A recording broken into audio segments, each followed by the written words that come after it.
Aujourd'hui, je ne vais pas vous raconter l'histoire d'une apparition de la Vierge Marie, ni même la vie d'un grand saint, mais la banale histoire d'un chien.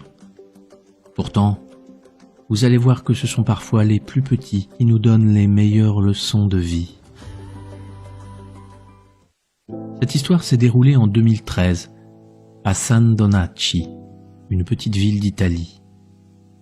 Tout a commencé un après-midi vers 17h, alors que le prêtre Don Donato célébrait la messe dans l'église Santa Maria degli Angeli. Alors qu'il débutait la cérémonie, le prêtre vit un vieux berger allemand entrer dans l'église et se poser devant l'autel. Il en fut tout à fait surpris, mais se dit que c'était peut-être le chien d'un paroissien. Il n'y prêta pas plus d'attention. Et le lendemain, toujours au moment de l'office, le chien vint à nouveau dans l'église se poser au même endroit et attendre durant toute la messe. Les jours suivants, il en fut de même. Le prêtre, Don Donato, finit par être interpellé. Il demanda si ce chien était à quelqu'un, mais la réponse fut négative. Comme il était toujours calme et doux, le prêtre ne le chassa pas. Au contraire, les paroissiens appréciaient de le voir aller tous les jours à la messe, sans comprendre pourquoi. Don Donato remarquait que le chien était toujours triste. Il se couchait à la même place, et le prêtre en fut ému. Bien sûr, il avait déjà vu des chiens dans une église, mais ils ne venaient pas de leur propre volonté. De plus, chacun avait remarqué que le chien devait être abandonné.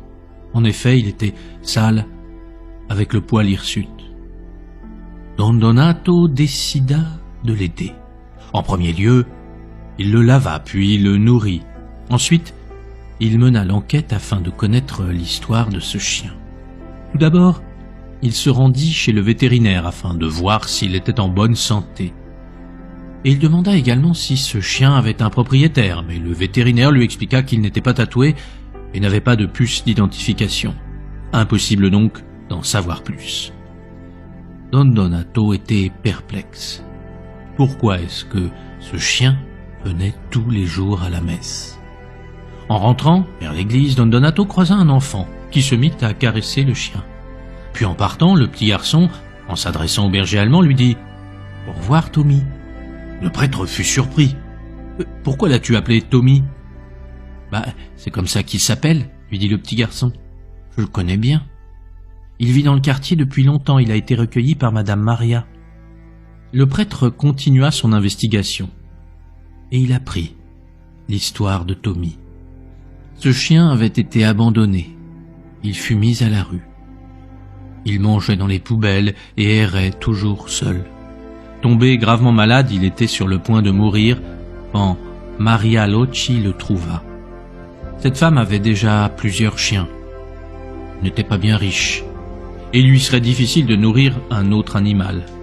Mais en le voyant si misérable, elle laissa parler son cœur et l'adopta. Elle le baptisa Tommy. Il fut soigné et invité à vivre chez Maria. Après tout ce temps d'errance, Tommy avait enfin un foyer. Lui qui n'avait vécu que dans le froid et la misère, il connaissait désormais quotidiennement tout l'amour désintéressé de Maria. Pas un jour ne passait sans que Tommy ne lui fût reconnaissant. Il montrait toujours une grande affection pour sa maîtresse qui était si heureuse de le voir ainsi épanoui.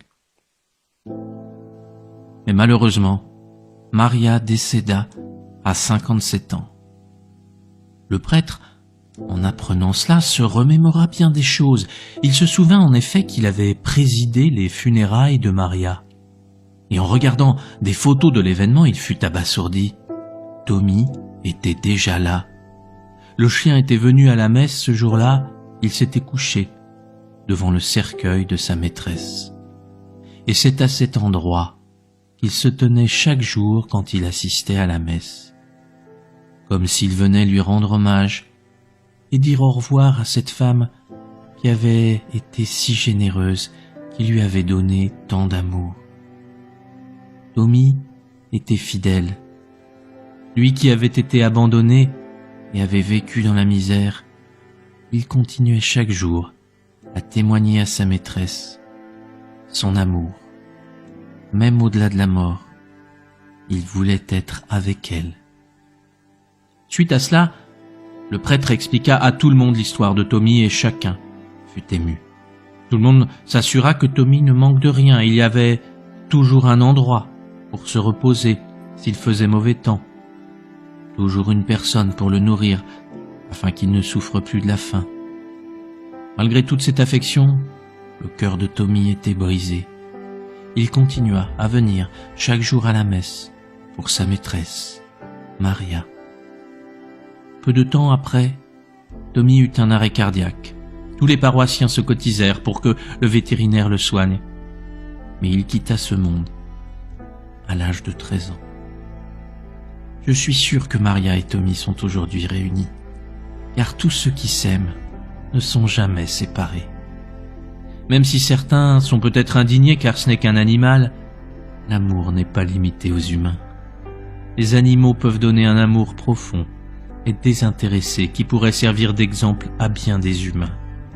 Tommy était un chien abandonné, et malheureusement, combien d'animaux vivent le même sort que lui dans l'indifférence la plus générale. Certains prennent des chiens ou des chats comme on achète un nouveau téléphone. C'est mignon quand c'est petit, mais quand on part en vacances, ça devient encombrant. Alors, comme on jette son téléphone, on jette l'animal. En France, près de 100 000 animaux sont abandonnés par an, et c'est le triste record en Europe. Le rejet